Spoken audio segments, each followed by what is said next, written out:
locura por confiar en mí para llevar adelante estas clases. Vamos a empezar hablando un poco acerca de la evaluación ultrasonográfica del primer trimestre de la gestación. Como imaginólogos, ¿qué tienen que saber?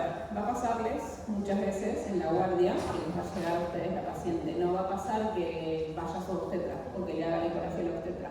Entonces, la idea de estas clases van a ser que sepan todo lo básico de ecografía obstétrica para poder atender a una paciente en la guardia, para poder hacer una ecografía de primer trimestre, de segundo trimestre, de tercer trimestre. La idea también es que se lleven todos los conocimientos para poder hacer la ecografía del screening del primer trimestre, que es la TN, que es súper importante, y el scan fetal. En la medida que ustedes tengan más interés, obviamente le sumarán cosas, y en la medida que no les parezca tan importante, porque quizás para su práctica no es fundamental, bueno, lo verán y no profundizarán tanto, ¿sí? Esta es una clase un poco larga, pero bueno, la idea es justamente que hablemos de todo el primer trimestre y también de la patología, para que ustedes cuando terminen esta clase sepan, si viene una paciente, por ejemplo, con una amenaza de aborto, qué estudio hacer, qué mirar y qué informar, ¿sí? Me van avisando si les parece bien el ritmo, si les parece muy lento, si les parece muy rápido, podemos ir adaptándolo y cambiándolo según su deseo. Y lo otro es, si en algún momento están muy cansados, podemos hacer un pequeño recreo y continuamos, ¿sí? Bueno, los contenidos del día de hoy, vamos a pasarlos un poquito rápido, pero vamos a hablar del primer trimestre precoz, cómo diagnosticamos embarazo, vamos a saber y aprender cómo estimar la edad gestacional intraútero, vamos a ver la patología precoz del embarazo intrauterino, vamos a hablar de muerte embrionaria precoz, de embarazo interrumpido, huevo muerto y retenido, aborto en curso, aborto parcial y embarazo de localización desconocida. Esto incluye el embarazo extrauterino, el embarazo ectópico con signos directos e indirectos, los anexiales y el hemoperitoneo y pensar en el diagnóstico diferencial. Primer trimestre precoz. Bueno, en el diagnóstico del embarazo, esta ecografía nos sirve para confirmar la viabilidad del embarazo. Es importante para determinar qué cantidad de fetos tenemos y si hay múltiples embarazos múltiples, saber la corionicidad, ¿sí? No se tiene que realizar solamente para decir, bueno, hay embarazo. Es una ecografía que tenemos que hacerla con cuidado y lo más importante es embarazada el primer trimestre que tenemos, embarazada que hay que recordarle que entre la semana 11 y la semana 14 tiene que hacer el screening del primer trimestre. Ustedes van a ser los primeros que tengan contacto con esta paciente y van a ser los encargados de hacer esa recomendación, ¿sí? ¿Es segura la ecografía fetal en el primer trimestre? Como todos sabemos, sí, y SUOG y las demás sociedades internacionales dicen que usando el modo B y el modo M no hay ningún problema para usarla durante todo el embarazo. Lo importante es tratar que el tiempo de exposición fetal se reduzca al mínimo con la energía más baja posible para hacer el diagnóstico. ¿Qué implica eso? Tratar de usar un poco menos o lo menos posible el Doppler, ¿sí? Entonces, primer trimestre usamos modo B, modo M, sí, usar Doppler, usamos, no está prohibido, pero tratamos de no usarlo todo el tiempo, ¿sí? La vía de elección. Bueno, esto es muy importante porque antes el embarazo se evaluaba siempre por vía transabdominal y lo que se veía era que más del 40% de las mujeres necesitaban una ecografía transvaginal. ¿Por qué? Porque el biotipo de la paciente quizás no es el ideal, porque hay pacientes que tienen cicatrices uterinas, cesáreas anteriores, miomas, y es muy difícil por vía transvaginal tener una buena resolución. Entonces, sabemos que la ecografía transvaginal es superior en gestaciones de menos de 10 semanas, ¿sí? Y en mujeres sobre todo con útero en retroversoflexión, mujeres obesas y mujeres con cicatrices anteriores en el abdomen, ¿sí? ¿Cuál es el objetivo de esta ecografía en el embarazo? Lo primero es que empecemos a identificar qué estamos viendo, ¿sí? Vamos a hacer la ecografía transvaginal y vamos a ir identificando distintas estructuras y las vamos a ir pensando y analizando juntos, ¿sí? Lo primero que vamos a ver es el saco gestacional. No tengo un puntero. Perdón. No tengo un puntero, pero acá tengo. Bueno, tengo la flechita. Lo primero es el saco gestacional. El saco gestacional, ahora igual voy a poner un montón de fotos para que puedan ver y que podamos discutir. Es todo lo que contiene al embrión. Del saco gestacional es importante pensar y ver su morfología, los contornos, la localización, en qué parte del útero lo estamos viendo, y luego medirlo. La medición se llama diámetro sacular medio, que después vamos a ver cómo lo hacemos, y es importante porque nos va a dar una pauta de las semanas de embarazo que llevamos, ¿sí? El diámetro sacular medio es una de las medidas que tomamos, y después vamos a identificar el saco uterino, que es esa estructura que ven acá, con forma de anillito, y también vamos a ver luego la identificación del embrión, que acá lo tenemos, de cabeza. Cuando tengamos el embrión, lo que vamos a hacer es medir la longitud embrionaria máxima. Y en general, cuando el embrión aparece junto al embrión los latidos cardíacos, así que también vamos a hacer un registro de la frecuencia cardíaca fetal. Otra cosa que es importante mirar también son el útero y los anexos, como para ver cómo está el resto del sistema genital femenino. ¿Cuándo aparece el saco gestacional? Bueno, esto es importante porque muchas veces van a venir embarazos muy pequeños y no va a ser el saco con el embrión, va a ser solo esta imagen anecoica que parece líquida, ¿sí? Y el momento de aparición es aproximadamente a los 35 o 36 días de edad gestacional. ¿Cuándo? Cuando tengamos un test de embarazo donde la subbeta sea positiva y más o menos de alrededor de 1000, ahí la vamos a poder ver por transvaginal. Y recién cuando nos dé cerca de 3600 se va a poder ver por vía transabdominal, porque es súper pequeño. Si nosotros a esta edad gestacional intentamos hacer una eco abdominal, no vamos a ver saco, no vamos a ver embrión, no vamos a ver nada y el embarazo va a estar. Entonces nuestro informe vamos a estar como comprometidos para el informe que tenemos que realizar.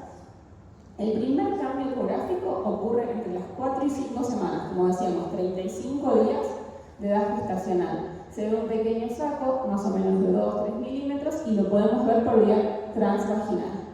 El saco gestacional o coriónico se va a encontrar en general dentro del endometrio, que es el útero, y va a estar siempre ubicado, si está bien ubicado, porque luego vamos a charlar de la patología, hacia el fondo uterino. Ese es el lugar donde queremos que esté, ¿sí? El diámetro se va a obtener con el promedio de las medidas que ahora les voy a mostrar cómo hacemos. Los hallazgos ecográficos para que ustedes tengan en cuenta y los tengan en su mente, porque a veces en una eco TV, en una paciente que no tiene su beta y no se les ocurre que va a estar embarazada. Entonces, siempre piensen, mujer en edad fértil puede estar cursando un embarazo hasta que se demuestre lo contrario. Va a ser una imagen redondeada, econegativa, el fondo, en general será en el fondo uterino y va a ser excéntrica con respecto a la línea endometrial. Va a estar rodeado por un halo refulgente, que es el signo de la doble decidua, como ven acá, ¿ven? Que es como la imagen anecoica, y alrededor esa imagen. Y son dos anillos concéntricos de tejido alrededor del saco que van a estar adentro de la cavidad uterina. Esto, bueno, obviamente representan la decidua, y lo que queda es el saco gestacional y la decidua parietal o decidua vera, que luego va a dar origen al resto de las estructuras. ¿Cómo medimos el saco gestacional? El saco gestacional se tiene que medir, y esta medida es el diámetro sacular medio, tomando 3 medidas. Vamos a hacer una medida longitudinal, una transversa y una anteroposterior, que nosotros vamos a hacerlo obviamente con el transductor en la vagina, ¿sí? Vamos a hacer una medida así, vamos a rotar el transductor 90 grados y vamos a tomar la otra, ¿sí? Vamos a tomar 2 medidas en un plano y una medida en el otro plano, ¿sí? Esas 3 medidas las dividimos por 3 y eso nos da el diámetro sacular medio. Si nuestro ecógrafo, nuestro equipo está seteado en el setting obstétrico, cuando hagan la ecografía transvaginal, ¿ellos vieron la casa de gineco? No, bueno, van a tener también la casa de gineco. Cuando ustedes hacen eco transvaginal, el ecógrafo puede tener el setting obstétrico o el setting de ginecología. Fíjense, si le piden una eco del primer trimestre de embarazo, que sea obstétrico, porque cuando ustedes hacen esa medida, tienen la posibilidad de que el diámetro sacular medio se calcule automáticamente. Y cuando se calcula automáticamente, el programa que está seteado para obstetricia les da una edad gestacional aproximada, acorde a lo que les mide el saco. Y lo mismo les va a pasar con el embrión. Si ustedes hacen la medición manual con el caliper y se ponen a hacer la cuenta, tardan muchísimo tiempo. Usen lo que tienen a su favor, que es el equipo. todos los equipos de hoy en día, si tienen un traductor transvaginal, tienen setting obstétrico y setting ginecológico. Así que usemos a nuestro favor lo que tenemos, que es obviamente el equipo. ¿Dónde se va a medir? En la interfase, sólida y líquida. Ahora después les voy a mostrar porque hay algunas medidas que se pueden hacer mal, pero en general va de interno a interno, de interno a interno y de interno nuevamente a interno. No hay que medir por afuera. ¿Cuánto crece el saco gestacional? Aproximadamente 1 milímetro por día. Entonces, cuando ustedes tengan saco gestacional que todavía no hay embrión, hay dos opciones, más adelante vamos a hablar de esto. Puede ser un embarazo que está recién empezando, a veces un embarazo detenido. ¿Y qué nos ayuda ahí? El tiempo.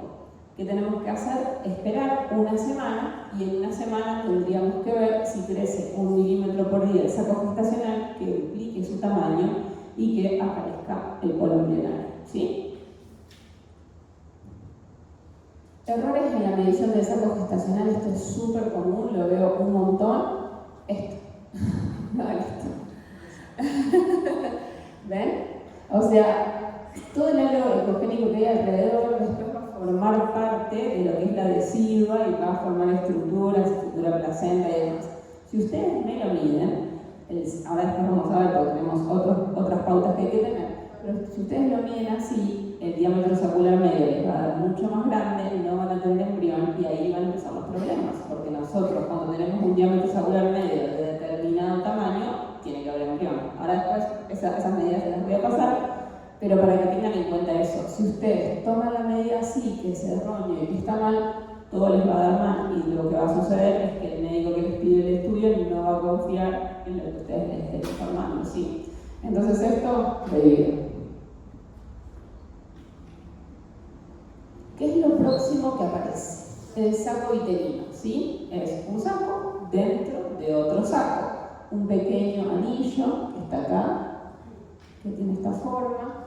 Es una vesícula que es la primera estructura visible dentro de ese saco gestacional y va a confirmar que el embarazo está adentro del útero y que no está en otro lugar. Ya más cerca del final de la clase vamos a hablar de embarazo en otros lugares.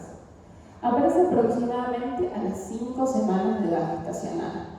Y los hallazgos ecográficos, lo que tienen que ver ustedes es la forma, que sea esférico, que tenga esa periferia ecogénica un poquito más hiperecogénica, con el centro bien anecoico, intracorporeal y lo que le llamamos extraamniótico. El saco uterino va a crecer adentro y el diámetro máximo va a ser de 5 milímetros a las 10 semanas y después va a migrar y se va a ir hacia un costado en la cavidad coriónica. Así va a ayudar a formar parte de otras estructuras. Ahí podemos ver mejores imágenes donde se ve el anillo ecogénico con el centro anecoico y para que piensen o cuando lo vean sepan más o menos en qué edad gestacional está. Si tenemos 5 semanas de amenorrea y estamos haciendo una transvaginal, lo van a poder ver. Quizás lo vean así, sí, con algo muy pequeñito al lado. Y a las 6 semanas, por transabdominal, ya deberían poder verlo. Pero entienden que son estructuras como tan pequeñas que a veces por vía transabdominal es muy difícil delimitarlas bien y tener buena definición. En cambio, cuando uno usa el transvaginal se ve perfecto, súper bien, estamos como súper cerca.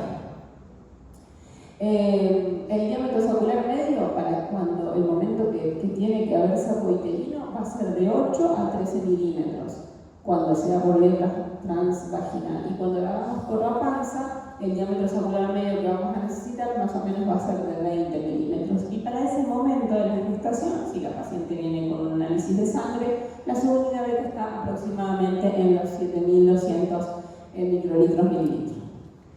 Y va a medir entre 3 y 6. ¿Cuándo aparece el embrión?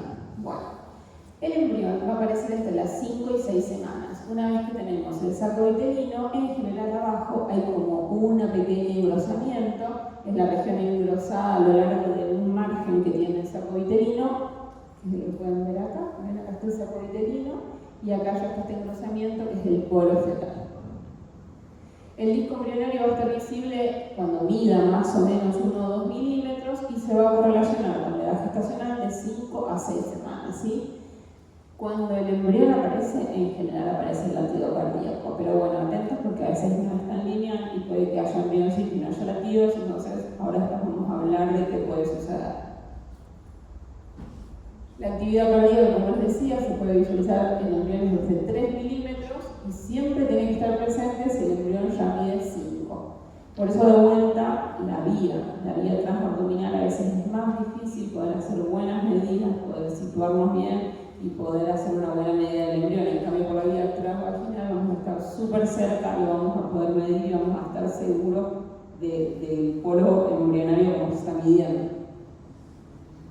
El embrión más o menos aparece en el día 39 y, como les decía, el diámetro circular medio va a ser de 16 a 18 si lo hacemos por vía transvaginal y si lo hacemos por vía transabdominal más o menos en 25. A partir de ese diámetro se puede ver.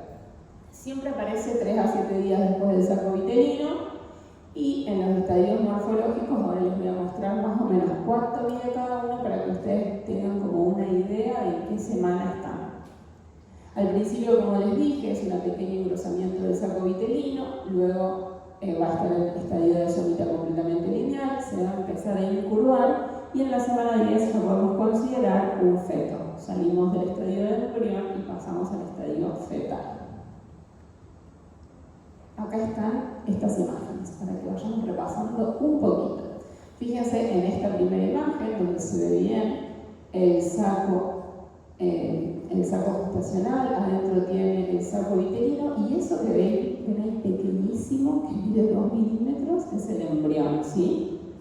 Luego en esta imagen, igual tengo acá un poco más de zoom, pero bueno, midiendo 3.5 milímetros ya hay embrión. Acá entre este y esta imagen ya tendría que haber latidos francos.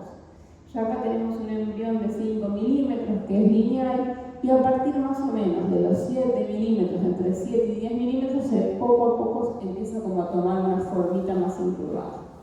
Acá tenemos el embrión ya un poco más grande, de 12 milímetros, y ya fíjense en el embrión de 15 milímetros cómo tiene forma de cara. Ustedes acá pueden identificar esto, que es el polo cefálico, y esto que es el polo caudal, ¿sí? Cabeza y cola. Acá vamos a hablar, esto quizás va a ser un poco largo, pero para que ustedes nuevamente recuerden semana a semana qué se va viendo, ¿sí? En la séptima semana el embrión y el cordón umbilical ya se pueden ver dentro de la cavidad amniótica y en el espacio extraamniótico se va a ver la vesícula vitelina y la arteria vitelina. Este es, no, como les digo, tratamos de no poner el Doppler, pero esta es la vesícula vitelina y acá, si yo pondría el Doppler, pintaría y se vería la arteria vitelina. La cabeza fetal empieza a distinguirse y en el polo cefálico vamos a ver esta imagen, que es como si fuera un rombo y es el rombo encéfalo. Y dentro de la cabeza, lo que les decía recién, aparece esa área mística que se corresponde al rombo encéfalo. Ya en la octava semana, ¿qué vemos? Vamos a ver las cavidades cerebrales, vamos a empezar a ver el prosencéfalo, el mesencéfalo, el romboencéfalo ya hacia atrás. Y luego, aparte de ver el embrión, que ya está bastante incurvado, lo que vamos a empezar a ver son las extremidades, las yemitas de los brazos y de las piernas, ¿sí? Depende de la incidencia, o sea, nosotros con el transductor transvaginal, cómo hacemos la incidencia, lo vamos a ver o en sagital o en coronal. Cuando lo vemos en sagital, vemos todas las estructuras de arriba y cuando lo vemos en coronal, vamos a ver como el embrioncito con las manos abiertas.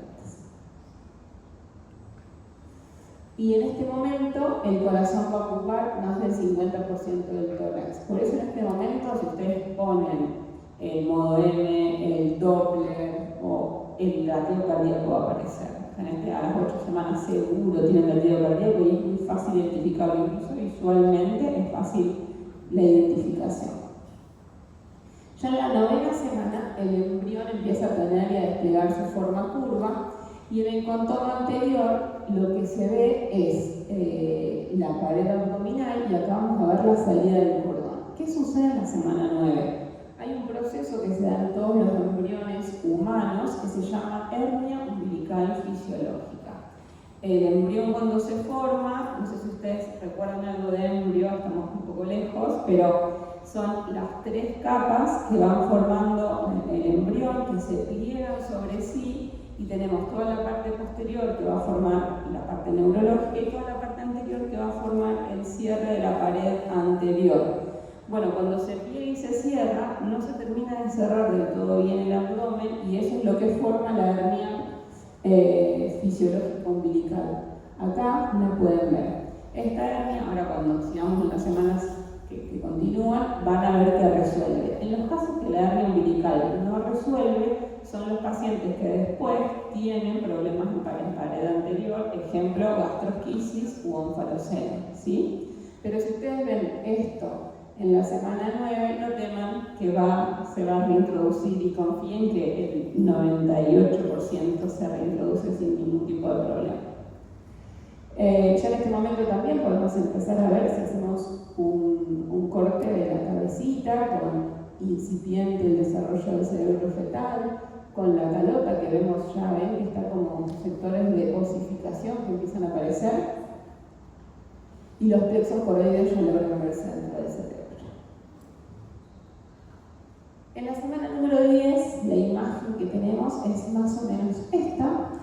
Ya tiene un poco de forma humana, el corazón está completamente formado, el corazón mide como un gran arroz, pero ya está completamente formado y la anatomía cardíaca está completa, y empieza esto que les decía de la regresión de la hernia fisiológica. Más o menos al final de la semana 10 ya la pancita está cerrada, y si nosotros ponemos el Doppler, lo único que sale hacia afuera es el cordón umbilical y nada más. Este es un cuadro, si lo quieren copiar, si lo quieren llevar, como un ayuda a memoria de todas estas imágenes y cosas que fuimos viendo, dependiendo la edad gestacional. En la primera columna tenemos la edad gestacional, cuál es la imagen que se condice, y ya después cuál es la medida del embrión y cuál es el registro cardíaco que más o menos esperamos tener. En las 4 semanas no hay embrión, está solo el saco gestacional y se ve en el fondo del útero. Entonces, sin embrión no hay medida embrionaria y no hay cinética cardíaca esperada. A partir de las 5 semanas ya se ve el polo embrionario, mide 2-3 milímetros, y la frecuencia cardíaca se espera más o menos alrededor de 100. En la semana 6, el polo embrionario, el saco vitelino y la actividad cardíaca siempre tienen que estar presentes. El embrioncito mide entre 4 y 8 y ya la frecuencia cardíaca llega a 130. En la semana 7 tenemos la vesícula vitelina todavía, ya empieza a tener forma este embrión y dentro de la cabeza aparece el romboencéfalo, mide entre 9 y 14 milímetros y la frecuencia cardíaca va entre 130 y 160. En la semana 8 ya tenemos todo el desarrollo encefálico, se puede ver también el estómago, vemos el corazón, el cordón umbilical, mide entre 15 y 22 milímetros y los latidos cardíacos están alrededor de 160.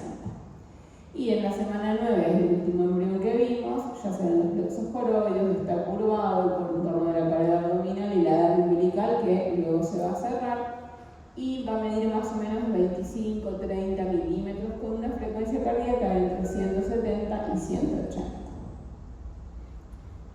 ¿Cómo calculamos la edad gestacional de estos embrioncitos? La medida se llama longitud embrionaria máxima, que es LEM, o longitud cráneo-caudal, que es el CRL. Cualquiera de esas dos palabras o acortamientos que usen está bien. Todos los obstetras y los ginecólogos lo entendemos, sabemos que están hablando de un embrión.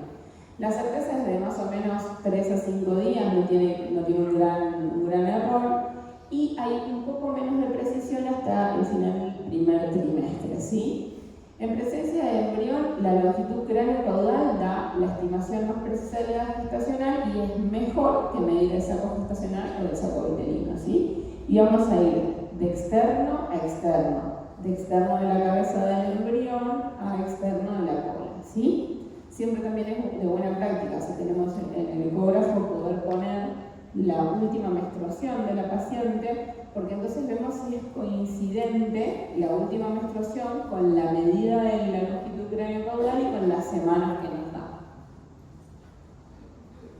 Este es un paper que habla un poco, por si en algún momento lo quieren, es un poco viejo, pero está bueno. habla de las medidas internacionales estandarizadas para el tamaño fetal en el embarazo, que uno lo data por ecografía, y son estos embarazos, que ahora lo vamos a ver, muchos de estos embarazos que saben tan rápido que están embarazados es porque son tratamientos de fertilidad. O sea, después nos llegan nuestros pacientes en el hospital y quizás tienen 3 meses y no tienen ningún control, pero las pacientes que saben tan rápido son los pacientes de fertilidad que ya a las 7 semanas le piden una ecografía, le piden el control, a veces antes, ¿sí? ¿Cómo estimamos la edad gestacional? Bueno, vamos a adentrarnos un poco en esto, que es súper interesante.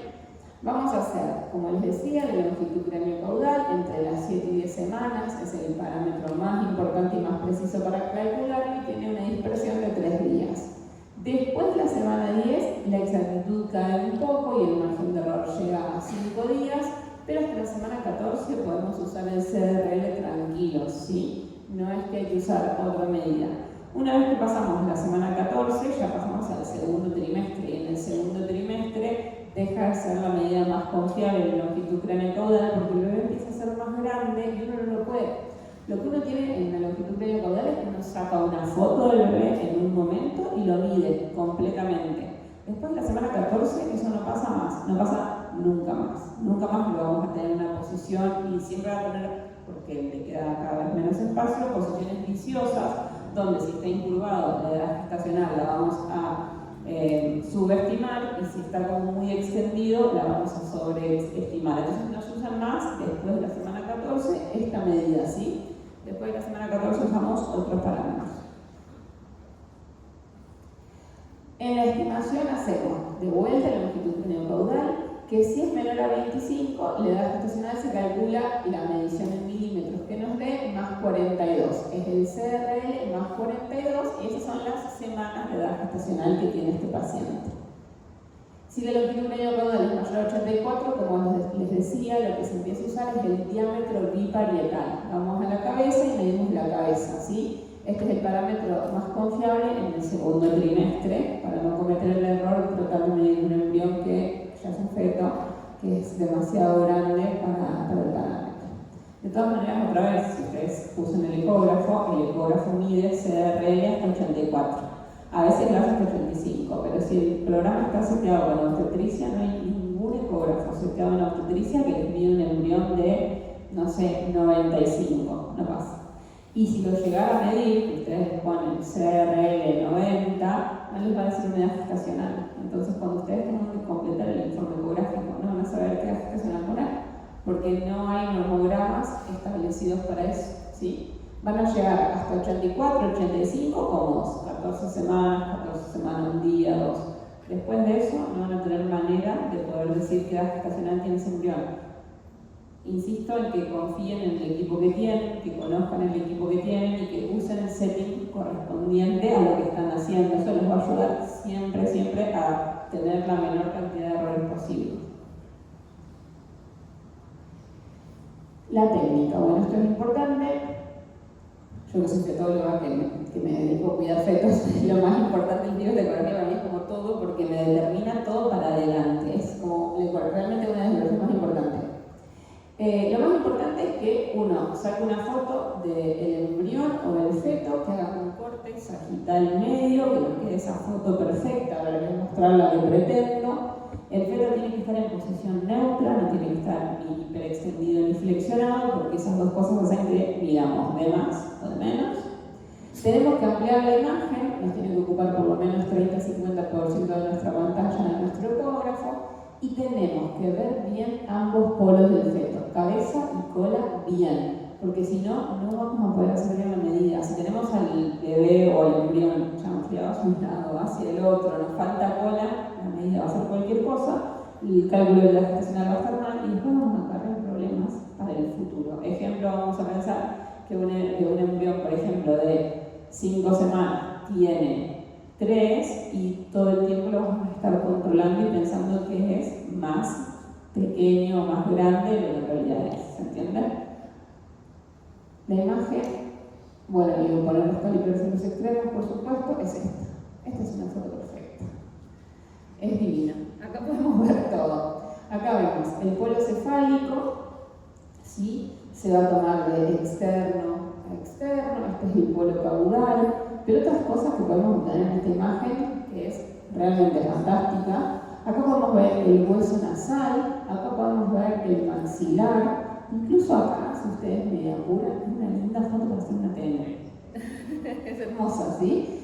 Tenemos perfectamente delimitada la piel posterior del embrión, la columna del embrión, el abdomen del embrión, y acá podríamos hacer una linda medición de la TN, ¿sí? Incluso adentro, cuando hacemos la TN, nosotros medimos, hacemos una translucencia intranucal que se llama, que es para evaluar el riesgo de espina bífida. Acá se podría hacer. Acá, si miramos un poquito, y acá vemos una imagen anecoica, es la vejiga. Está perfecta. Esta es una imagen perfecta para hacer una medición de un embrión. Obviamente este es un embrión que nos deja hacer una TN, entonces si es un embrión que nos deja hacer una TN, ¿cuántas semanas tiene? Aproximadamente. Entre 11 y 14. Perfecto. La actividad cardíaca. Bueno, vamos a hablar un poco de la actividad cardíaca. Como les decía antes, se visualiza cuando el embrión aparece. En el primer trimestre, ahora después también les voy a mostrar un cuadro, porque soy fanática de los cuadros para saber en qué semanas más o menos estoy, pero en las 5 semanas la frecuencia va a ser de 100, a las 9 semanas de 170, en la semana 12 a 140, ¿sí? Sucede algo con el desarrollo del sistema simpático y parasimpático del embrión, que también, si se acuerdan de anatomía o neurología, lo deben tener en algún lado presente, que cuando el feto se forma y el corazón se forma, todavía el sistema simpático no está desarrollado. Entonces, late como late. Incluso a veces nos sucede que medimos frecuencias cardíacas y hay escapes, no es tan regular. Cuando se empieza a desarrollar el sistema nervioso simpático, acelera muchísimo el corazón. Esto pasa más o menos en la semana 9. Llega a 170. 170 para cualquier embarazo es taquicardia fetal. Si es en la semana 9, no. Es el desarrollo del simpático y después ¿quién aparece? El parasimpático que lo frena. Entonces el parasimpático nos deja más o menos en la semana 12 una frecuencia cardíaca de 140. La frecuencia cardíaca fetal normal va entre 120 y 160. ¿Sí? Como para que, yo entiendo que por ahí es un montón, pero para que entiendan por qué en un momento se acelera tanto. O sea, si uno ve a un chico con 170 se asusta. O sea, yo veo hoy un embarazo con 170 está taquicardia, tengo que pensar por qué tiene taquicardia fetal. Bueno, no es este caso. O, después vamos a ver más adelante, hay algunos casos patológicos que sí quedan taquicárdicos, ¿sí? Pero a las 9 semanas no nos preocupamos. Si el corazón va rápido es porque es el momento donde el sistema simpático se está desarrollando y alcanza todo su potencial. Va a pasar una semana y va a llegar el parasimpático y lo va a frenar. Es importante la evaluación rutinaria de la frecuencia cardíaca y también depende del equipo que ustedes tengan. Algunos miden un ciclo, ¿sí? Que va de acá a acá. Y hay otros que miden 2 ciclos. Entonces, cuidado con eso, porque a veces uno mide un ciclo y nos da 300. Bueno, el equipo está seteado para medir 2 ciclos, ¿sí? Eso lo van a ir aprendiendo por el equipo que estén manejando y que estén usando. Y si la frecuencia cardíaca fetal es menor a 90, eso es taquicardia fetal. Como veníamos hablando de cómo es la línea de maduración del sistema nervioso fetal, en ningún momento debería estar bradicárdico, ¿no? Como les digo, arranca latiendo como puede, un poco desordenado, se acelera y se controla y baja. Cuando tenemos menos de 100, prestamos atención. Ya menos de 90 es taquicardia fetal. Y eso es un signo de mal pronóstico. A veces son los embarazos que uno los ve, tienen latidos, son positivos, los informa, pero en una semana cuando hace el control nuevamente dejó de latir. Es una de las causas más frecuentes de muerte milenaria precoz, ¿sí? Así que tengan en cuenta eso. Corazón que va rápido, no nos preocupamos tanto. Corazón que va un poco despacito, atento, ¿sí? Bueno, este es otro de los cuadros, no se cuenta que se elaboren todo ni nada, es solo para mi mente que me ordene. Importante que miren este de la media, ¿no? En las 6 semanas, 118, en las 9, 10, 170, y ya en la semana 13, 14, una frecuencia cardíaca mucho más linda y más normal, más acorde a lo que sigue todo el embarazo, 155, 145, es una linda frecuencia cardíaca.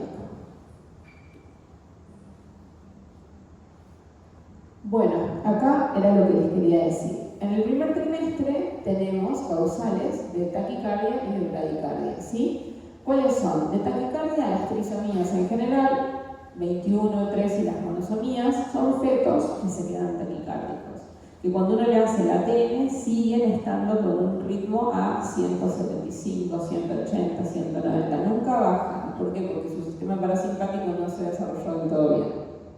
Las bradicardias son indicadores de trisomía 18 y triploidía. ¿A qué se asocia esto también? Que la trisomía 18 y las triploidías son raramente embarazos que llegan a término per se, son los embarazos que se detienen solos. Entonces, la bradicardia, una vez más, es un marcador de muerte embrionaria precoz, ¿sí? Y si tienen taquicardia, ojo, o cuando vayan a hacer la ATN, si ustedes mismos son los profesionales que hacen la ATN, presten atención, miren el corazón, denle un poco más de atención, porque hay chances de que sea un feto con alguna patología, ¿sí? Si es una, como insisto, no una taquicardia sostenida, no una taquicardia de esas que se controló, ¿sí? Bueno, esto es un paper también que habla un poco de los criterios diagnósticos para patología precoz del embarazo intrauterino. Ahora vamos a entrar como en la segunda parte, digamos, de la clase, van a pasar como 3 partes. Y ahora vamos a hablar de los embarazos que no son viables, los factores de riesgo que tenemos que tener en cuenta, que tenemos que mirar. ¿Sí? Si bien es una ecografía que uno piensa en la ecografía del primer trimestre, es súper sencillo, no es que es una ecografía, no estamos viendo grandes cosas, pero tiene sus pequeños secretos que si ustedes los manejan o lo saben, van a poder hacer la ecografía tranquilos en el cónsul y no tener ninguna dificultad. El 30% de los embarazos que se uno los diagnostica precozmente, como les decía, por ejemplo, los embarazos de tratamiento de fertilidad, los embarazos que son buscados mucho y demás, muchas veces se sabe muy tempranamente que está la paciente embarazada. 30% de esos van a ser anormales. 30% de esos van a terminar en abortos, en embarazos ectópicos, en enfermedad trofibláctica gestacional o en mis pacientes que son pacientes con anomalías congénitas fetales, que obviamente el primer y segundo trimestre, el primer trimestre sobre todo es muy difícil verlo, el segundo trimestre ya se empiezan a ver. ¿Cuáles son los hallazgos por vía transvaginal que a ustedes médicos, que son los imagenólogos, los tienen que alarmar porque se asocian con pronóstico desfavorable y lo que les decía, muerte embrionaria precoz? Eso lo vamos a ver ahora, uno por uno. Y lo otro importante, el diámetro promedio del saco gestacional y la longitud craneocaudal van a ser importantes para diagnosticar embarazos no viables, ¿sí? Siempre que ustedes tengan dudas, usen esta carta bajo la manga, reevaluación en 7 días. Si no les gusta lo que ven, si los latidos son bajitos, no tengan miedo. O sea, nadie les va a exigir a ustedes que no se saquen una duda. Es preferible pedir una reevaluación en 7 días a dejar una paciente contenta que se va a su casa con un embrión con 80 latidos por minuto y que después en un mes o 15 días o lo que sea vuelve y con un aborto. Y ustedes vieron que los latidos no estaban lindos, o ustedes vieron que no había el saco como tenía que estar, o el embrión no tenía las características esperadas. Eso es una buena reevaluación en 7 días. Y si no están seguros ustedes, se lo citan a algún colega, no pasa nada. Siempre 4 ojos ven más que 2, o lo mismo, llaman a un colega y le dicen, mirá, este embrión no me gusta, esta gestación está rara, reciten en 7 días, no hay ningún problema, ¿sí?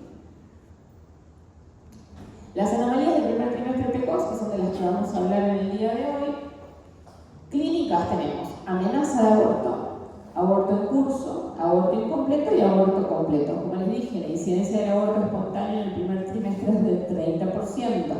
Van a tener pautas clínicas y algunas pautas subclínicas. ¿Y quién va a ser nuestro aliado fundamental para los ginecólogos y obstetras? Ustedes, los imagenólogos. La ecografía. La ecografía nos va a ayudar en el diagnóstico de estas patologías, porque nosotros solo por clínica no podemos saber qué es. Hay un montón de cosas en la clínica que nos ayudan, pero para nosotros es fundamental la ecografía. Ustedes son nuestros ojos, ¿sí? Entonces, por ecografía que podemos ver huevo muerto retenido, huevo embrionado, la muerte embrionaria precoz, embarazos ectópicos y enfermedades trofológicas, entre otros, ¿no? ¿Cuáles son los hallazgos ecográficos que tienen que, para ustedes, representar presentar signos de alarma y que tienen que decir, bueno, a ver, esto no está muy lindo o no está muy bien.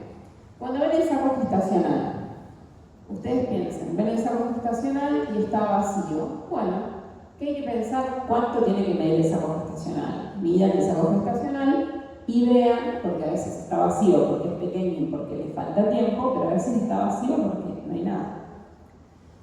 ¿Qué tenemos que ver también? Que a veces, como en esta imagen, porque esta es un poco más confusa, pero hay ausencia del doble contorno. ¿Vieron ese contorno bien que se veía que era que nos podía confundir a la hora de medir? Bueno, a veces no está eso. Está solo el saco y nada más. La reacción trofoblástica, que es toda la reacción alrededor de 1,5 milímetros escasa, a veces mide más de 8 milímetros, pero no tiene saco vitelino, que ya si se acuerdan en el momento donde el saquito vitelino debería aparecer, y a veces mide más de 16 y no tiene embrión. O sea, es como, es grande y no hay nada dentro. Los bordes a veces pueden ser irregulares, los contornos no muy precisos, y otra cosa que es característica, que después lo vamos a ver en el embarazo ectópico, es la localización anormal. A veces el saco no está en el fondo del útero, está en el cuello, está hacia un costado, está en una trompa, ¿sí? Entonces, esa es otra cosa que tienen que tener en cuenta y prestar atención. El saco vitelino, a ver cuáles son las pautas de alarma. Que esté ausente si el saco mide más de 8 milímetros, sabemos que si medía 8 milímetros el saco gestacional, tiene que haber ya un pequeño saco vitelino. Tamaño normal, este por ejemplo es el caso de un saco vitelino duplicado. Fíjense lo grande que es en relación al saco gestacional. Eso no está bien, algo ahí pasa, algo raro hay. Son como un saco adentro de otro saco y no son dos gestas. O sea, es un saco vitelino que es muy grande. Y la cavidad amniótica a veces es muy grande. En el embrión, ¿qué cosas nos tienen que llamar la atención? Justo. Primero, que no lo veamos bien. ¿Ven esto?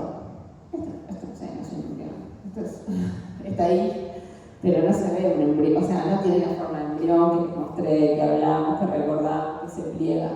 Esto es algo que está dentro del saco gestacional, pero yo no me arriesgo a decir que esto es un embrión. Retardo en el crecimiento, que crezca menos de 0,7 milímetros por día, que no tenga actividad cardíaca. Ya cuando vemos el embrión, lo que habíamos dicho, en general tiene actividad cardíaca. Si es muy chiquitito podemos esperar, pero si tenemos este tamaño de embrión, que acá más o menos debe ser un embrión de unos 9 milímetros, menos, quizás un 7 milímetros, sin frecuencia cardíaca, es raro. O que tenga bradicardia, menos de 90, presten atención, estén atentos. O la otra cosa que puede pasar, que después creo que tengo alguna imagen, es que no tenga líquido. Estos tienen líquido, no son lindos embriones, pero tienen líquido. Hay casos donde el embrión está como apretadito, porque no tiene nada de líquido. Tampoco no tiene líquido en donde desarrollarse. Hematomas. Estos son hallazgos muy frecuentes de embarazos que se pueden llegar a perder, que son abortos, o de embarazos que son viables. Entonces ustedes tienen que estar atentos porque los tienen que poder diagnosticar. Son imágenes hipoecoicas con bordes mal definidos. ¿Ven acá abajo? Esta, por ejemplo. Representan la acumulación de sangre dentro de la cavidad uterina y aparecen en el transcurso de la gestación, en general en el primer trimestre. Pueden generar en la madre algún tipo de sangrado vaginal. No teman, este sí es uno grande, este es el que temerle porque va todo por atrás, este sí es grande, pero cuando son así, quédense tranquilos, infórmenlos para que entonces el obstetra tome conducta, para que la madre se quede tranquila, pero no le tengan muchísimo miedo, ¿sí? Pueden ser retroplacentarios, subcoriónicos o a veces supracervicales. Pero bueno, una pauta a tener en cuenta. Cuando ustedes ven el hematoma, miren cómo está el embrión. O sea, vayan al embrión, tomen la frecuencia cardíaca, evalúen eso también un poco, porque ustedes van a jugar con la información que le den en el informe de ese obstetra, que la obstetra va a ser el que diga, bueno, no sé, el hematoma es muy grande, tengo que dar progesterona, o es un hematoma pequeño, en resolución, no tiene ninguna importancia, ¿sí? En general lo que yo les recomiendo es que informen y que lo midan. Sí que hagan 2 medidas, con 2 medidas alcanza como para que nosotros tengamos una pauta de cuán grande es, ¿sí? Y cuando ustedes ponen, por ejemplo, que el hematoma mide, no sé, 2 por 1.5 y sin embrión, es una cosa.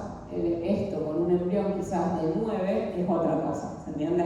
Entonces nosotros tenemos esa pauta, vamos comparando cuánto mide el embrión, cuánto mide el hematoma para ver qué conducta tomar. Y acá lo que les decía antes del oligohidramnios. Está el embrión, ¿se dan cuenta que está como, no sé, seco la palabra? No tiene líquido alrededor de este chico, o sea, está como apretadito, pero... Entonces, siempre que pensemos en el líquido es algo que se estudia o que se ve, nosotros que hacemos imágenes todo el tiempo subjetivamente. El medio que a ustedes les permite ver cualquier estructura es el líquido, y en el embarazo ni hablemos. Pero ustedes va a llegar un momento donde ustedes ponen el transductor por panza o por transvaginal y saben si el líquido está bien o no. O sea, como su ojo solo se va a acostumbrar. Pero si no están seguros, le da miedo, no se animan, porque es difícil decir, bueno, este es un primer trimestre y tiene oligoamnios, rarísimo que llegue un informe así, pero bueno.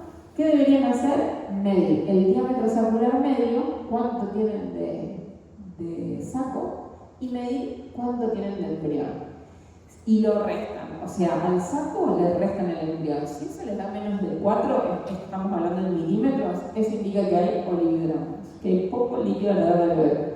Pero se dan cuenta, ¿no? Que si yo les mostraba los otros embriones versus estos, se dan cuenta solo, no es que uno tiene que ser gran experto en diagnosticar un oligohidramnios. Es un bebé que le falta líquido. Y ahora vamos a entrar un poco en las patologías. No, si no me tengo la... No sé qué era esto. ¿Qué me dice? No, son las 8 menos 10.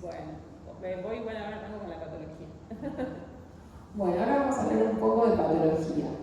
En la patología, lo que habíamos hablado antes, de toda la clínica y cómo la ecografía nos ayuda, y insisto con esto, para el gineco obstetra sin ecografía, nosotros no somos, hoy por hoy no somos nada. Y también hay muchos imagenólogos que han aprendido y hacen bien obstetricia y también pueden, o sea, son de mucha confianza. Si alguno de ustedes tiene interés, se puede, no es que no se puede, pero es algo común, que es verdad que es como un terreno que nos agarramos así, medio que nos lo quedamos los ginecobstetras, pero no es que no lo puedan hacer. Pueden hacer como hacen ecografía de todo, o sea, hacen ecografía de neonatos, pueden hacer ecografía obstétrica. La amenaza de aborto es un concepto clínico, eso es lo importante. Les va a llegar a la consulta de guardia y la duda va a ser, o la madre va a llegar con la inquietud de que no sabe si tiene o no tiene un aborto. ¿Por qué va a consultar la embarazada? Porque tiene pérdidas. Es una metrorragia, un sangrado que es variable. Obviamente, para mí que soy obstétrica y reviso, no va a ser un sangrado abundante que yo digo, bueno, esto ya es un aborto. Es un sangrado que me da duda, que digo, hay sangre, pero no hay restos, hay sangre, pero no, ¿sí? Entonces pido una eco. Como lo soluciono fácil, le voy a pedir al imagenólogo que me diga qué es lo que ve. La paciente va a tener seguramente dolor en el hipogastrio y el cuello, cuando yo hago el tacto, va a estar cerrado, ¿sí? Esto aparece en el 25% de los embarazos. ¿Por qué? Porque muchas veces, en el momento que se está formando el saco gestacional, la vesícula vitelina, el desarrollo de la placenta, como que el endometrio se ve invadido por este embrión nuevo y se van lastimando y se van erosionando pequeños vasitos que hacen que haya sangrado. Ese sangrado se controla y queda el hematoma, pero ese hematoma está ocupando un lugar extraño en un lugar que tiene que haber un bebé. Entonces, ¿qué hace el útero? Solo lo va tratando de expulsar y ahí es donde están las famosas pérdidas. ¿Qué tienen que hacer ustedes? Informarme del hematoma, pero me tienen que informar sobre todo si ese embrión está bien o no. Si ese embarazo sigue o si es un embarazo que se detuvo, porque ese sangrado fue tan grande o tan peligroso que generó algo más. Entonces, esto es para el imagenólogo o para la obstetra que hace imágenes. ¿Cuáles son los hallazgos normales? Viene la paciente, como les digo, con sangrado, desesperada, la obstetra pide ecografía. Ustedes que tienen que ver el saco gestacional, el saco vitelino, el embrión y si pueden la actividad cardíaca. Con esas 4 cosas yo ya me quedo tranquila que es un embarazo que sigue. Esto es una amenaza de aborto, ¿sí? ¿Y cuál sería el hallazgo patológico que espero o que probablemente ustedes encuentren? Un hematoma. Esto no es un aborto, fue solo una amenaza, se formó ese hematoma como les explicaba y ustedes en la ecografía van a ver todos los parámetros fetales o embrionarios necesarios para decir quédense tranquilos, está todo bien, ¿sí? De su informe va a depender la tranquilidad de esa mujer y la tranquilidad de la obstetra. Así que siéntense con esa responsabilidad. A la guardia les digo, es el pan de cada día, esto les va a llegar todo el tiempo, chicos. Todas las personas que hacen tratamiento de fertilidad tienen un hilito de sangre y consultan y la obstetra pide una eco y va a ser para ustedes. La paciente que no sabía que estaba embarazada y el test le dio positivo y tiene sangre Así que es una ecografía que tienen que, por lo menos, darle esa pauta para que ellos se queden tranquilos y después, si quieren hacer una más en profundidad o lo que sea, pero la tranquilidad se la dan ustedes, ¿eh? Ustedes late el corazón, ya está, les cambia la cara, mejora todo, se les va el dolor, en serio. Bien, la muerte embrionaria precoz. Esto ya es un poco más complejo y se considera cuando tenemos un saco gestacional que cuando lo medimos nos da más de 25 y no hay saco vitelino ni tampoco embrión. Ahora después vamos a hablar que eso es un anembrionado, pero es eso, es un saco sin embrión y sin saco, o un embrión que está dentro, que la longitud cráneo-caudal o embrionaria máxima es de más de 7 y no tiene latidos. Y acá está el tema, muchas veces nos llegan a la guardia, a la consulta, embriones de más de 7 sin latidos. ¿Qué hacemos? ¿Qué harían ustedes? Revolución 7 días. La clásica es esa. No, si mide más de 7 estén seguros que no va a latir nunca más. O sea, es triste lo que les digo, pero no va a latir. Si mide menos de 7 tenemos una chance. Tenemos si me preguntan, vieron lo que dije, cuando mide 3, 4, 5 ya late, que mida 5 y no lata, pero bueno, le pueden decir reevaluamos en una semana. Si mide más de 7, si quieren 7.5 para estar tranquilos, chicos, si no late ahí, no va a latir nunca, porque eso está detenido. Eso no va a ningún lado. O sea, no es que en algún momento va a empezar a bombear ese corazón. No hay nada para hacer. Y lo mismo si ven el saco solo. Con el saco solo, la verdad, es que es más fácil, y es más fácil el informe y darlo todo, porque nunca hubo embrión. Entonces esa pareja, ese obstetra, ese ginecólogo no está esperando a ver si aparece o no aparece. Bueno, no apareció embrión, nunca apareció. Lo durísimo es esto, que a veces a las 5 semanas o unas semanas antes se hicieron una ecografía, había latidos, vienen con un nivel de 8, 9, 10 y no hay más. Y son ustedes los que tienen que dar esta noticia, ¿sí? Durísimo. No quiero estar en ese lugar. Bueno, esto es para que repasemos un poco y para que estén seguros cuando lo tengan que hacer, ¿sí? En la exploración inicial, el saco gestacional vacío, que mide más de 25, en el 100% de un estudio que se hizo fue específico para aborto involuntario. Ahora les voy a mostrar, es un estudio que se hizo, a ver si tengo acá, sí, en pacientes con tratamiento de fertilización in vitro. O sea, no es que el estudio se hizo sobre la población de embarazadas comunes, se hizo con pacientes que le podían controlar exacto los días que hacía que le habían transferido el embrión, ¿sí? ¿Ven? El criterio se utilizó en gestaciones con fertilización asistida, donde se pudo contar con seguridad la edad gestacional. Más de 25, 100% de conclusión de que es un aborto. Y lo mismo si el embrión no tenía actividad cardíaca y medía más de 7 milímetros. Después de los 70 días, o sea, se hizo este estudio, también se dejó pasar un poco el tiempo, el saco gestacional que tenía más de 18 sin embrión, en la mayoría de los casos fue específico para aborto, y lo mismo con el embrión de más de 13 sin actividad cardíaca. No lo hagan porque, o sea, nosotros sabemos que es así, pero la teoría, el support grande que tenemos con todas las embarazadas es 7 y 25, ¿sí? En la repetición, lo que se hizo fue el embarazo con embrión sin actividad cardíaca en la exploración inicial y luego de 7 más días, el 100% dio que no tenía latidos. En el embarazo sin embrión con saco gestacional vacío de menos de 12, y si el tamaño del saco no se había duplicado después de los 14 o 15 días, de vuelta, 100% específico para aborto. Y en los embarazos sin embrión con saco de más de 12 y sin latidos, en el embrión de más de 7 días, ¿sí? Entonces, como esto es un montón de información de un estudio, pero como líneas generales, ustedes repiten el examen. Si el saco gestacional no tiene embrión, mide más de 12 y le dan un tiempo de 7 días. Ahí sí, a la semana repito, ¿sí? Si no tienen embrión y el saco gestacional es menos de 12, ahí le pueden dar un poco más de tiempo todavía, porque es un saco tan chiquitito que le dan 14 días, 2 semanas, para darle tiempo que el saco crezca, que el embrión aparezca, que haya latido, ¿sí? Y un embrión sin cinética cardíaca se puede reexaminar después de 7 días, sí, pero como les decía antes, los parámetros que ustedes tienen que... Ahí se me fue. Bueno, no sé si sucedió. Ay, fui yo.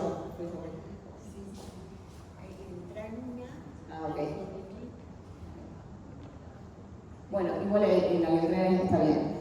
Entonces, igual el parámetro importante es este, diámetro del saco gestacional de más de 25 sin saco y sin embrión, lo toman como que no va a haber, y el embrión de más de 7 sin actividad, lo mismo, ¿sí? El resto, si ustedes lo dejan más tranquilo, repitan en una semana de ecografía, ¿sí?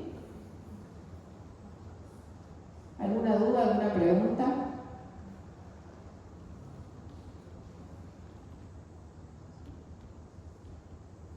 Bueno, vamos a seguir patología por patología. El huevo muerto y retenido es exactamente esto. Esta imagen es la imagen de una gestación anembrionada, no hay embrión. Se llama huevo muerto y retenido porque muchas veces se queda en algún costadito, se han visto que había embriones, pero bueno, detenidos. Se puede ver el saco gestacional de más de 15 milímetros sin que haya poro embrionario o saco vitelino. O sea, ¿qué es eso? Es un saco con líquido, nada más, no hay otra cosa, no hay rastros o vestigios de vida ahí adentro, ¿sí? Esto no tiene sentido repetir una ecografía en 7 días, porque es un huevo muerto retenido ahora y lo va a hacer después porque no hay embrión. Entonces, en ese caso se le informa a la paciente que no se visualizó embrión y después el médico es el que define cómo lo resuelve. ¿Por qué? Porque estos huevos anembrionados muchas veces, en general la naturaleza es sabia y en 45 días más o menos se resuelven solos y hay un aborto espontáneo donde se expulsa este saquito y este líquido, pero muchas veces no. Y a veces el tratamiento que se da, que no es el mismo tratamiento para una interrupción, por ejemplo, no es suficiente porque suelen estar muy adheridos, entonces tienen que terminar haciendo a veces asteroskopías para sacar este saco, ¿sí? Entonces es súper importante que cuando uno tenga el diagnóstico, si uno no se anima a poner huevo muerto retenido, pone sospecha de huevo muerto retenido y ya la obstetra piensa a ver cómo va a seguir, si la va a expectar 30 días, 45 días o si ya por ejemplo es un aborto a repetición o le pasó otra vez, si tiene que intentar algún ciclo con misoprostol o si no ir a sacarlo con un histeroscopio, ¿sí? El aborto en curso o aborto parcial es cuando tenemos la presencia de la clínica, que es lo que le habíamos dicho, ¿no? El sangrado, el dolor en el vientre, el test de embarazo por supuesto positivo, y podemos ver por ecografía partes del saco. Acá tenemos el útero, el fondo del útero está hacia acá, y fíjense ustedes dónde está el saco, ¿ven? Que se va como cayendo, es como que se hubiera estado, debería estar acá, ¿no? Ubicado, como si hubiera ido barriendo o desplazando y está bastante cerca del cuello. Se pueden identificar partes del saco gestacional, el saco uterino, el embrioncito y a veces partes del embrión desestructurado, y esto es un aborto en curso que en general se condice con la clínica, que son los ginecólogos, los obstetras de la guardia que cuando sospecha aborto y a veces en el tacto que tocan cosas o algo, y bueno, eso. El aborto incompleto es una vez que se evacúa la gestación básicamente, quedan restos intracavitarios y nos generan estas imágenes que ustedes ven acá, que ven que esto no es que sea un saco, esto es todo un endometrio, una cosa heterogénea, ecogénica, engrosada, que son los restos, quedan restos, es como que se perdió quizás la bolsa, quizás salió, pero siguen quedando restos, y eso es un aborto incompleto. Acorde a cuánto mida esto, de vuelta, los ginecobstetras tienen que definir si dan alguna medicación o si tienen que hacer, por ejemplo, un legrado o una MEL, una aspiración manual endouterina. En líneas generales, lo que les puse acá, cuando mide más de 20, es el momento donde uno como ginecobstetra tiene que pensar o si le dan una medicación para ver si eso termina de expulsar, o si lo raspa o se hace gamelo, porque suelen infectarse. Ese es el riesgo de dejar estos restos tanto tiempo, porque el cuello permanece siempre abierto y el cuello uterino no tiene que estar abierto nunca, excepto bueno, en el momento del trabajo de parto, ¿sí? Pero una pregunta, ¿y si hay que medir el endometrio, se va a la parte más cercana al órgano? En este caso, justo porque no tengo el gineco, pero el endometrio siempre lo medís, mira, acá de ver, ¿te muestro esta foto? Divina.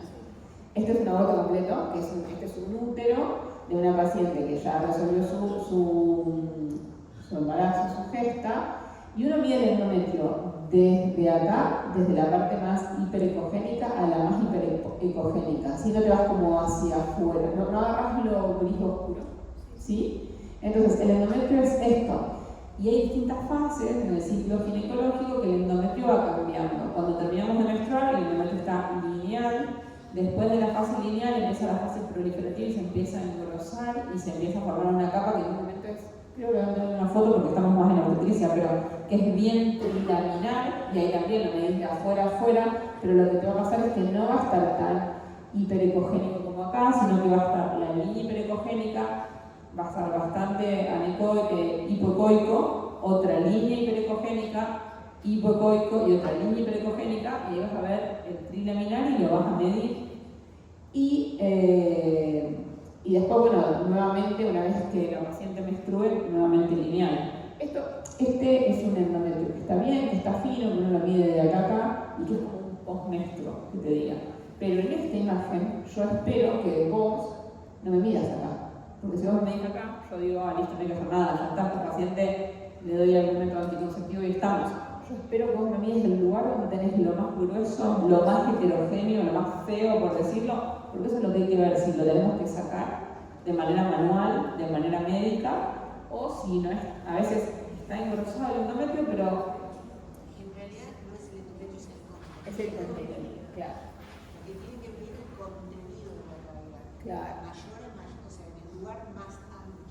Más ancho. Porque el endometrio en realidad está Acá. muy economía abierta.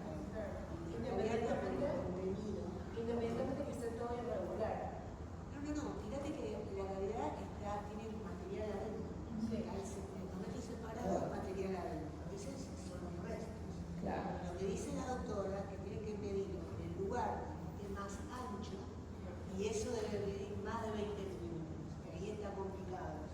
Hay Claro. mucho resto. Hay mucho resto y hay que sacarlo. Y eso es el valor de la ecografía, ¿no? O sea, para nosotros, que yo no, a veces, si yo estoy en la guardia, no estoy haciendo ecografía, el informe de la eco de guardia es ese, si me ponen 25, 30, se informa como evolución endometrial, pero lo que dice la doctora de restos, yo tengo que entrar a esa paciente en quirófano, ¿sí? Si ustedes me ponen 11, 12, no es que no haya nada, va a estar un poquito engrosado, pero me puedo quedar tranquila porque lo voy a ir expulsando poco a poco, ¿sí? Y así se ve un aborto completo. Una vez que está evacuada la gestación, ya no quedan restos intracavitarios y la imagen es un endometrio fino, homogéneo, compatible con el útero vacío. Es una eco ginecológica, por pensarlo de una manera normal, ¿sí? Así se ve ya cuando vean gineco van a ver bien cómo se ve un útero, cómo se mide el endometrio. Esto es un útero que, si yo no tengo esto, el informe abajo que me dice aborto completo, yo pienso que es una eco ginecológica de control y pasa por eso, ¿sí?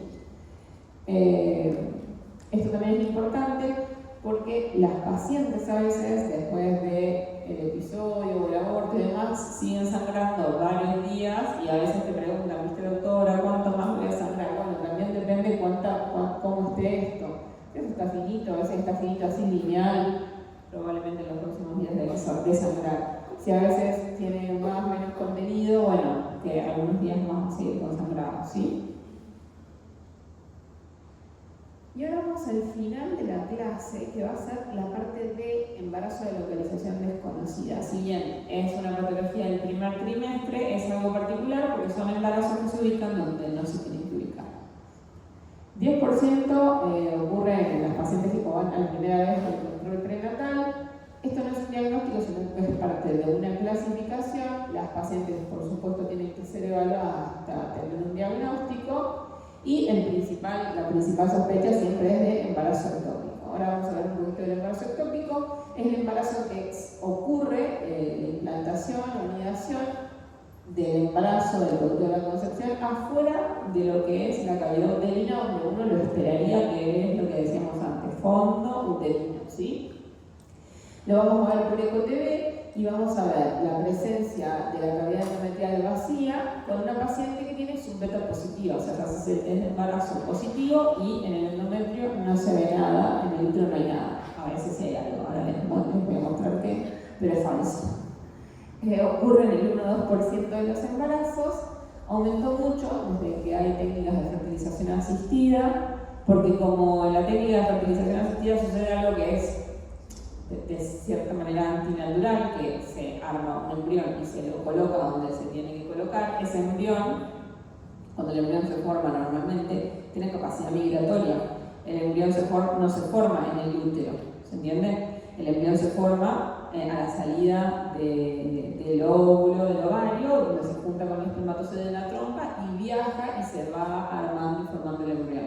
Los embriones de transferencia, que son los embriones de fertilización asistida, son embriones que ya están armados, que tienen unos días, cierta cantidad de días, 3 a 5 en general, y se colocan en el lugar perfecto que debería ser el útero, pero a veces tienen todavía capacidad de migración. Entonces, esos embriones que se mueven y se trasladan y son los que se van y se insertan en lugares que no deberían, ¿sí?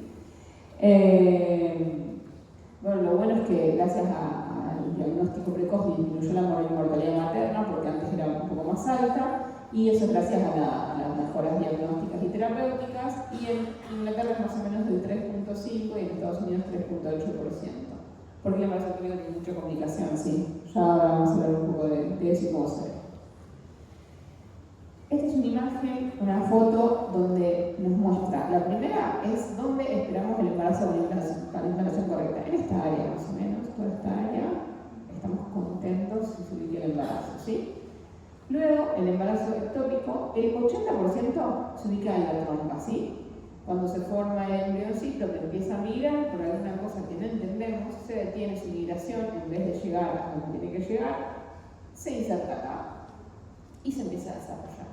80% son embarazos tubáricos en la trompa, ¿sí? Después tenemos aproximadamente 5 al 10% de embarazo íntimo, que se llama, que están bien dentro de la trompa, pero ya más cerca de su destino del uterino. 2.5 son intersticiales o cornuales, se frena y se implanta en esta área, eso genera, ahora voy a mostrar unas fotos, genera mucho conflicto este tipo de embarazo. Un porcentaje más chico, como que se cae el embrión y anida en el ovario. Después tenemos una pequeña porción que lo hace en el cervix, como que sigue viajando de más y se inserta acá. A veces sucede que se insertan, acá dice intramural bilateral peritoneal, en las cicatrices de cesáreas previas, eso también es bastante grave. Y a veces, cuando se salen del ovario, de la trompa y caen, se pueden implantar en el abdomen. 1% más o menos de embarazos ectópicos que se han encontrado, la mayoría en el fondo del saco de Douglas, que por gravedad es lo más común, pero ha habido casos de embarazos ectópicos en hígado. Sí, eso es una locura. Los factores de riesgo, haber tenido un embarazo ectópico previo, es el caso de, no sé si conocen a la cantante famosa argentina, María Becerra. Bueno, a María le pasó eso, ella tuvo un embarazo ectópico el año pasado y este año tuvo su segundo embarazo y fue embarazo ectópico otra vez. Aumenta entre 5 a 10% la chance de haber tenido un embarazo ectópico previo y tener otro. No se entiende bien por qué, se sabe porque en general una trompa se sale, pero lo raro es que se vuelve a formar el embarazo y en general lo que sucede es del otro lado, contralateral. O sea, tiene que haber una explicación que todavía no estamos teniendo. Haber tenido antecedentes de enfermedad inflamatoria pélvica o enfermedades de transmisión sexual, por ejemplo, la clamidia, el micoplasma, son muchas enfermedades de transmisión sexual ginecológicas que se curan con un antibiótico, que no pasa nada, pero que generan un montón de patología y de daño en las trompas de la mujer y en los varones en los testículos. En las trompas de la mujer de los pacientes con antecedentes, por ejemplo, de clamidia, micoplasma, se las encuentra, se las ve rosariadas. No tanto por eco, porque nosotros por eco las trompas nos cuesta mucho verlas. Cuando vean gineco van a ver esa parte que la trompa no es un órgano que se vea, excepto que tenga patología. Pero sí cuando hacemos la electrosalpingografía. En la electrosalpingografía pasamos el contraste y tomamos las imágenes y se ven todas las trompas como rosario de rezar, así. La clamidia es característica por hacer eso y es una de las principales causales de esterilidad. A las pacientes la tratan con doxiciclina, le dan un tratamiento antibiótico, pero esas trompas nunca más vuelven a su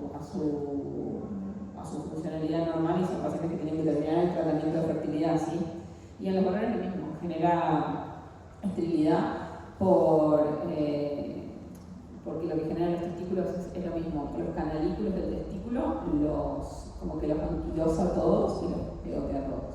Un horror. Eso es medio ginecólogo, pero soy ginecólogo también, entonces es como que tengo ginecólogo siempre presente.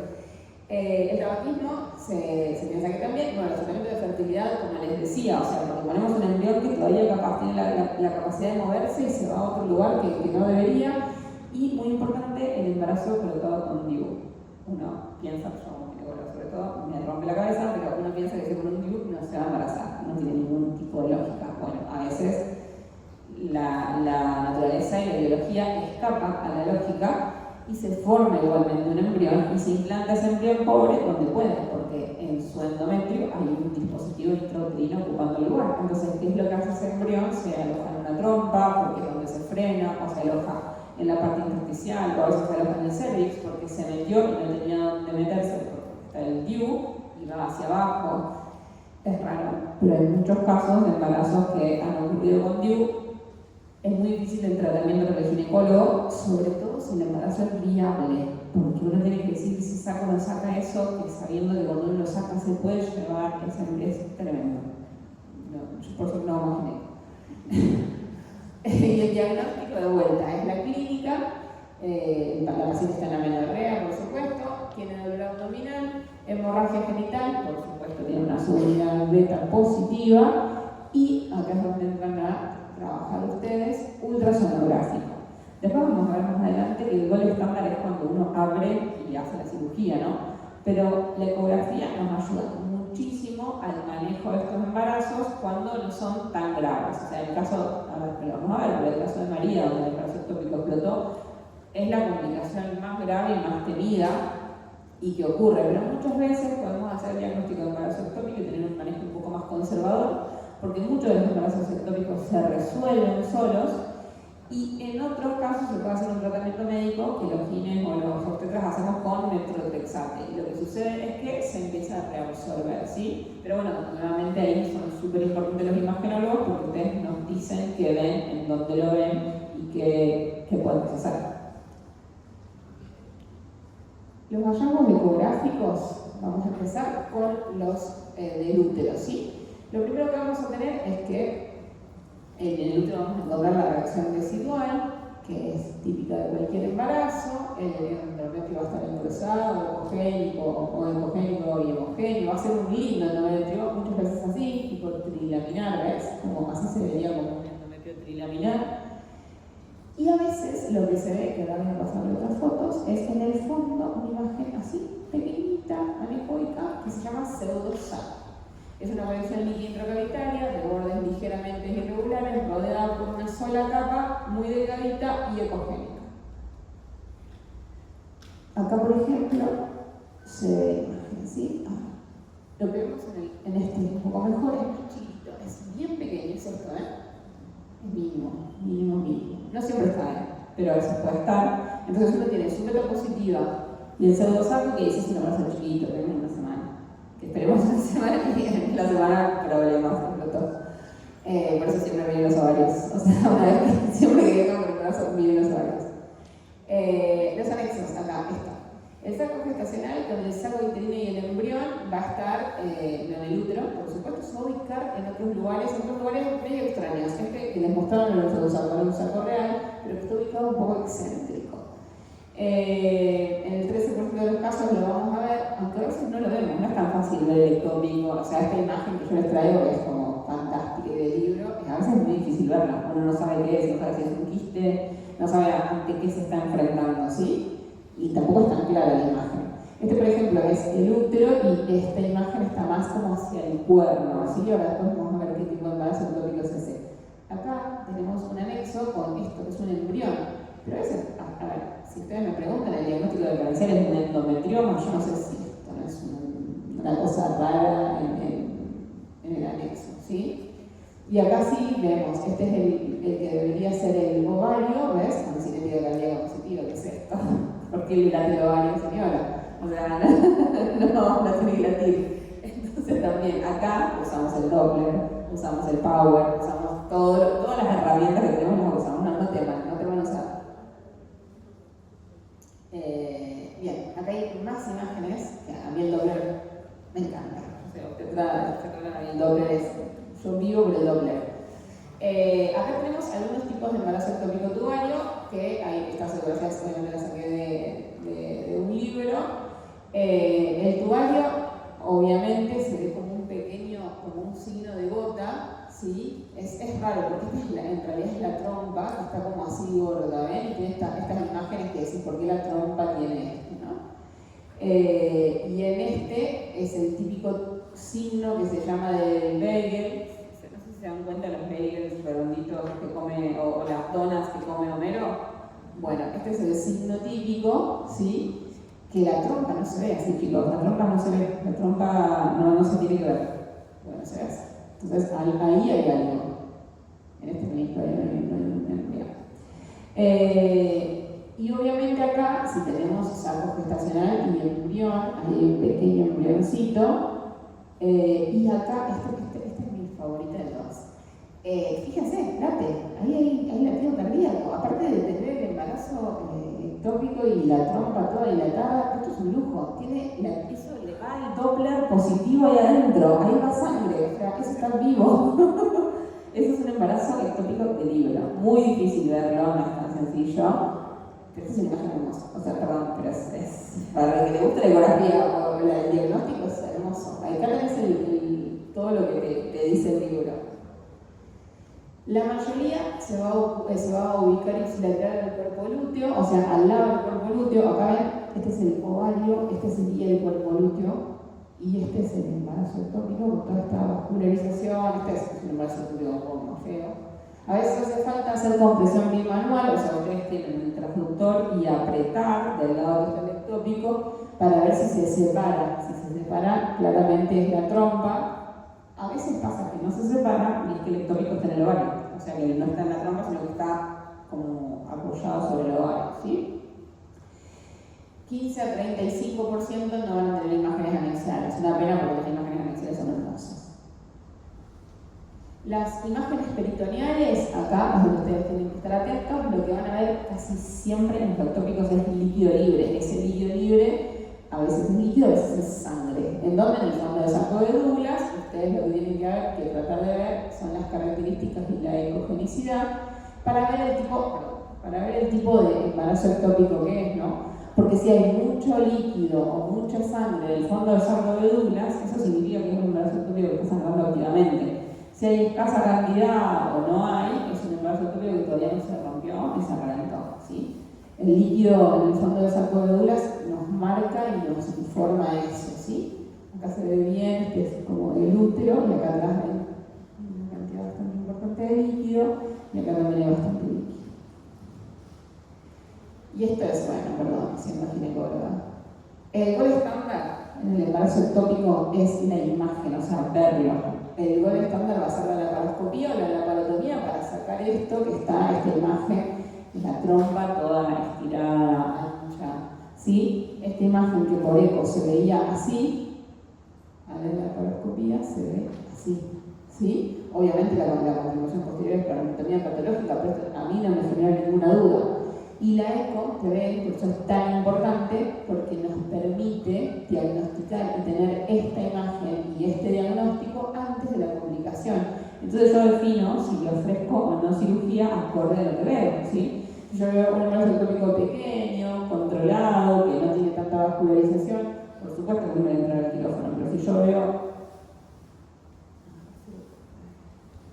la imagen esta, que es decir, estos chicos, o sea, aunque yo quiera, yo no puedo tocar esto con el exacto porque no va a resolver. Esto hay que entrar al quirófano y sacarlo. Esto necesita resolución quirúrgica, ¿sí? O sea, si lo dejo ahí, no sé cuánto tiempo más va a seguir creciendo hasta que va a explotar. Distintos son estos, por ejemplo, estas imágenes, son imágenes mucho más amenas, no se ve el embrión, no tiene latidos, o sea, sabemos que es un embarazo ectópico, a veces sin latidos es como, bueno, está detenido, uno lo puede seguir con la curva de su beta, que sola sube, en una de las imágenes les había puesto, la subbeta empieza a ascender, como en un embarazo común, pero en un momento se ameseta y cae, porque ya no tiene lugar ese embarazo, ¿sí?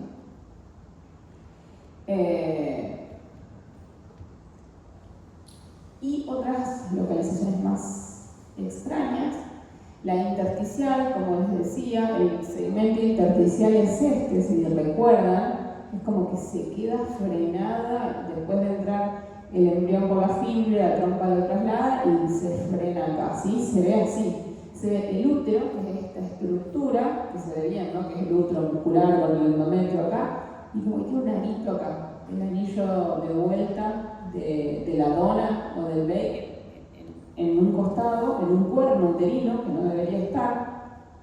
Muchas veces es difícil de diferenciarlo de un embarazo intrauterino que está un poquito excéntrico y tiene alta mortalidad, mucho más que el tubario, porque este es realmente difícil de manejar. No es tan fácil operarlo y sacarlo, o sea, porque si yo a esta paciente la tengo que operar, le tengo que sacar parte del útero, no le tengo que sacar solo la trompa. O sea, si yo tengo un embarazo ampular o tubario que está por explotar, está feo, uno entra con la laparoscopía, corta acá, secciona acá y la paciente no pierde el ovario, no pierde el útero, nada. Solo tiene que entrar en una paciente embarazada que tiene los niveles hormonales más elevados, la vascularización aumentada, a cortar una parte del útero, corre el riesgo de terminar en una histerectomía. Entonces, el manejo de este intersticial es complicadísimo. Muchas veces se puede manejar con método flexante, pero a veces no responden tan bien. Depende de cuán agresivo sea el embarazo ectópico. Los criterios ecográficos, que son los que importan, es que el saco gestacional tenga una localización excéntrica, más o menos a 1 centímetro del endometrio por lo menos, que el útero abombe, o sea, el útero acá se deforma, y que se vea el saco gestacional rodeado de miometrio, no de endometrio, ¿sí? Esto como que lo protege y refuerza es miometrio, no endometrio. Otro tipo de localización que también es muy complejo por el manejo son los embarazos ectópicos que se localizan, ¿ven? En la cicatriz. Este es un útero, acá tenemos toda la medida, con una cicatriz que lo más común es por el aumento de la tasa de cesárea, ¿sí? Hay muchísimas cesáreas que se hacen, segundo embarazo, se implantan en la histerotomía y es un caos también, porque sacarlo de ahí es muy difícil, la resolución quirúrgica es muy compleja. Acá, por ejemplo, ven el Doppler, como el Doppler pinta y está como muy activo, porque no deja casi espacio y se implanta en el miometrio. A veces hay ausencia de miometrio y queda entre la vejiga y el saco gestacional, y el útero obviamente vacío y el canal cervical sin que esté ocupado. El Doppler siempre va a ser recontra positivo por incremento de la vascularización. Y en el cervix. En el cervix lo mismo, ¿ven? El útero está hacia arriba. Estas imágenes son a veces un poco difíciles de pensarlas o imaginarlas, pero esto es el cuello. El cuello del útero normalmente es chiquito, corto, mide en un embarazo que recién inicia 3-4 centímetros, no es algo tan largo. Y ven, acá se implantó un saco gestacional en el cuello. ¿Cuáles son los factores de riesgo? Que la paciente haya tenido raspados, legrados, porque deja cicatrices uterinas, no tan graves como la cesárea, pero tiene lugares donde, como esto, el embrión cuando empieza a traslocarse y a trasladarse, busca sitios donde anidar y donde desarrollarse. Si tenemos cicatrices, las cicatrices son sitios más fáciles donde entrar y empezar a proliferar. El síndrome de Asherman, que es un síndrome ginecológico también, que sufren pacientes que han tenido abortos o legrados a repetición, los tratamientos de fertilización asistida, que a veces hacen que se mueva, o cirugías uterinas previas, por ejemplo, miomectomías, o sea, pacientes que le han sacado miomas, que le han sacado cosas de partes del útero, tienen como esas cicatrices donde el embrión intenta alojarse. Los criterios ecográficos, nuevamente, que el saco esté implantado en el cuello, el útero se va a ver en forma de reloj de arena porque está como el cuello abombado, ¿sí? ¿Ven? Esta imagen es más típica de un saco, pero en un lugar completamente equivocado. Si le ponemos doble, por supuesto, va a haber flujo peritrofoelástico y el útero hacia el fondo va a estar vacío.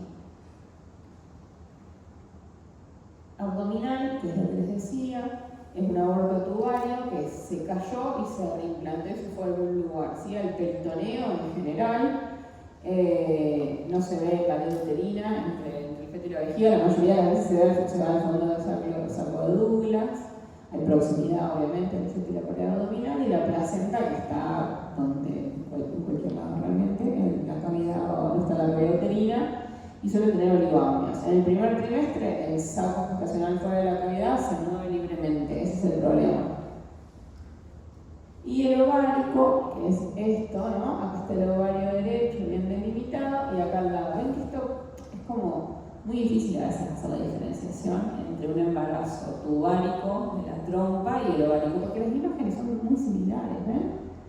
Pero bueno, lo que caracteriza el ovárico es que hay falta de separación del saco gestacional y el ovario de la movilización. ¿Se acuerdan que habíamos hablado de movilizar?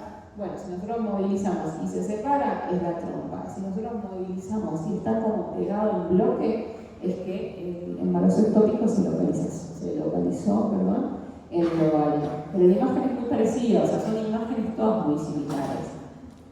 El útero, por supuesto, va a estar vacío. Y la última partecita que les quería esto igual lo vamos a ver en la clase de gemelares, porque es como muy importante en esa clase, pero yo ahora, como es primer trimestre, no quería dejar de contarles que ya se puede ver la corionicidad en los embarazos múltiples, ¿sí? Y la eco es súper importante para determinarla. El momento óptimo, por supuesto, es en el primer trimestre, después de las 7 semanas, y ya en el segundo trimestre la sensibilidad es buena, pero llega al 90%, ¿sí? ¿Cómo vemos? ¿Qué es lo que tenemos que ver? Ver las dos placentas están separadas, solamente se puede hacer el embarazo temprano por esto, porque si las placentas están separadas llega a un punto donde el embarazo crece tanto que se pegan y se fusionan. Y lo que tenemos que ver es el tipo de inserción de membrana divisoria de estos gemelos, ¿sí? Hay dos signos, uno es el signo de la T y otro es el signo de lambda, y esto determina la corionicidad con una sensibilidad de 100% y una especificidad de casi 99, casi 100% también. Pero bueno, la importancia es hacerlo en el primer trimestre, ¿sí? Acá, por ejemplo, primero, este embarazo, ¿qué tipo de embarazo es? ¿Alguien sabe? ¿Cuántos sacos ven? A ver quién da más. ¿Quién dijo 3? 3, perfecto. 3. Hay 3. Este es un embarazo trigemelar, ¿sí? Donde este y este, si quieren decirlo, sacos están separados por este espacio, que este es el signo de lambda, y eso hace que sea bicorial, que significa que tiene una placenta este bebé y una placenta estos dos. Es la proyección triangular de tejido que se extiende entre las capas de membrana divisoria de la placenta fusionada. Este es el signo de lambda y este es el signo de la T. El signo de la T indica que es monocorial, ¿sí? La placenta está acá atrás, ¿no? Y ahí se separa por esta bandita nada más, ¿se entiende? Y es una membrana divisoria delgada que tiene 2 amnios y salen de la placenta a 90 grados. Entonces este es un trigemelar monocorial biamniótico, rarísimo. Esto es rarísimo, pero les cuento algo. Hace 3 días, 4, hicimos la cesárea de una paciente con un embarazo de gemelas siameses. Y cuando el embarazo empezó eran 3. Uno se detuvo. Las gemelitas monocoriales siguieron juntas y aproximadamente en la semana 15 se vio que estaban fusionadas. Eran ónfalopagos que comparten la panza, a veces toracopagosos, a veces encefalopagos. Estas compartían sobre la panza. La mamá decidió continuar el embarazo y bueno, nacieron son pacientes que se van a poder separar probablemente. Los cirujanos tienen como muy buenas expectativas porque comparten solo el hígado. El hígado lo tienen irreal, es como una barra de hígado, no hay separación. Pero el resto de las estructuras están bien, no comparten nada de lo que es sistema genital. Así que bueno, esperemos que anden bien. Entonces es muy importante para ustedes ver cantidad de sacos, cantidad de bolsas, cantidad de embriones. Esto es muy común que en el desarrollo al inicio se ve así y quizás 1, 2 se detengan. No pasa nada. De vuelta a la naturaleza, intenta ser lo más sabia posible. Esas eran 3, o sea, imaginen, eran 3 y vivieron y evolucionaron 2 y uno se detuvo. Y acá en general los embarazos, igual ya vamos a tener una clase de gemelos porque es muy difícil, pero los embarazos familiares bicoriales tienen mucho mejor pronóstico, son más fáciles de seguir, al tener una placenta cada uno, son los gemelos que a veces son discordantes, sexo cromosómico, no puede ser una nena y un varón, distinto a los gemelos monocoriales que comparten la placenta con madre o material genético y tienen mucha más tasa de complicaciones, ¿sí? Entonces eso, para que ustedes sepan, si en el primer trimestre ven, presten atención, si ven 1, 2, 3,